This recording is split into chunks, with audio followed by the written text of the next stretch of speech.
Dorian is both a very queer retelling of the Picture of Dorian Gray, but also overlays it with what Oscar Wilde was going through in his life after it came out, dealing with his own sexuality and what that meant governmentally, legally. The first time I read this piece, I was really bowled over, and I kind of didn't understand why it was working on me like that or how it was working on me. And I think what it is most successful in doing is keeping the sort of the gothic heart of Dorian, which is, it's kind of that gothic horror. There's a lot of haunting and a lot of emptiness and a lot of loneliness, and infusing that with pride and joy and celebration and life. And so I think sometimes Gothic stories can have this empty feeling, and Dorian acknowledges that emptiness and then infuses it with life and beauty. It's really complicated, it's really messy, and it's really human. For gender, Victorian society had a very rigid idea of the correct performance of gender, to get all Butler on you, for both men and women.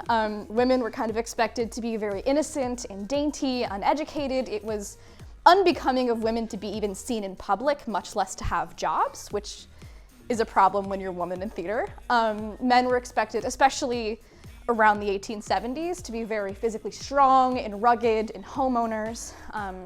And kind of in this time of rising paranoia around queerness, you see people being punished for not performing kind of the expectations of their gender.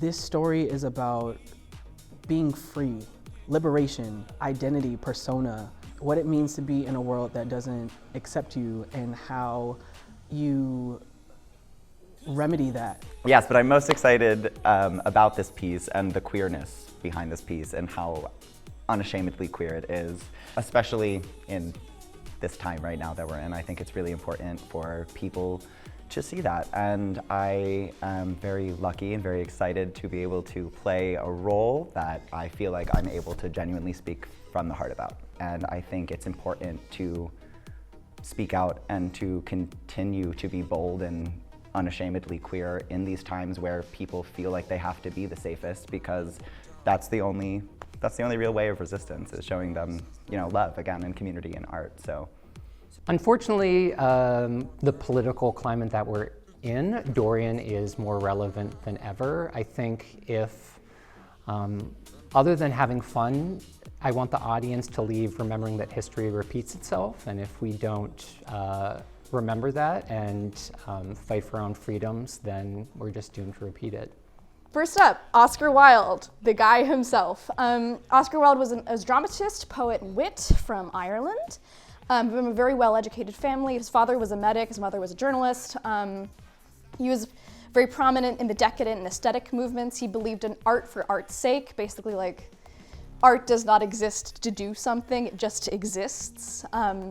He was a controversial figure kind of throughout his career, both for his philosophies, which contradicted Victorian ideas of like stories must have morals, etc. His off-putting demeanor and his perceived femininity.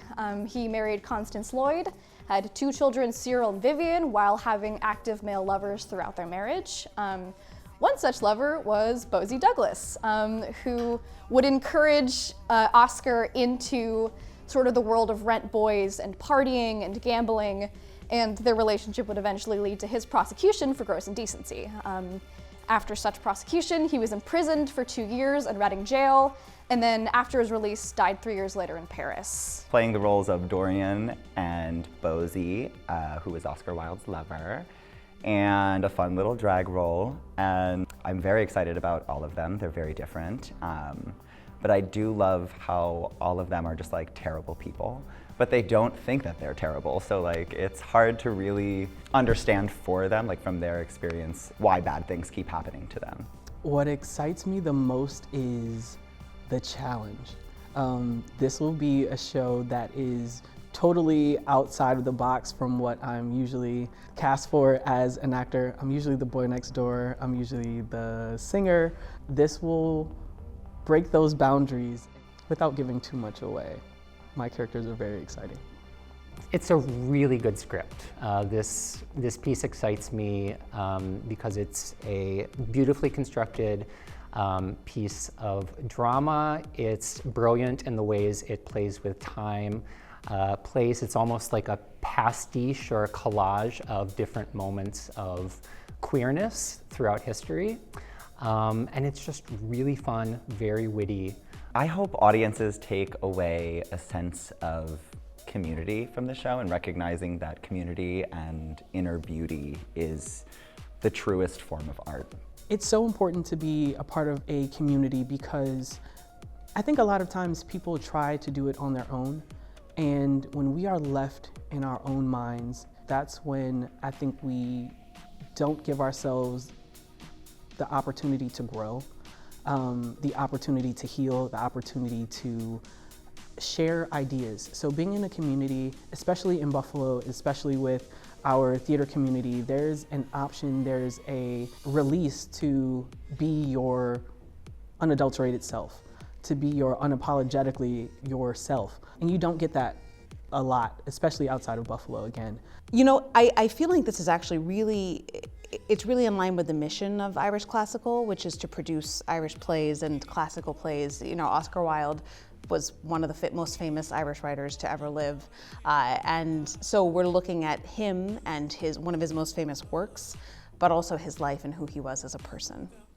Dorian by Phoebe Eclair-Powell and Owen Horsley is a North American premiere. It's running at Irish Classical from March 28th to April 13th, and you can get tickets at irishclassical.com.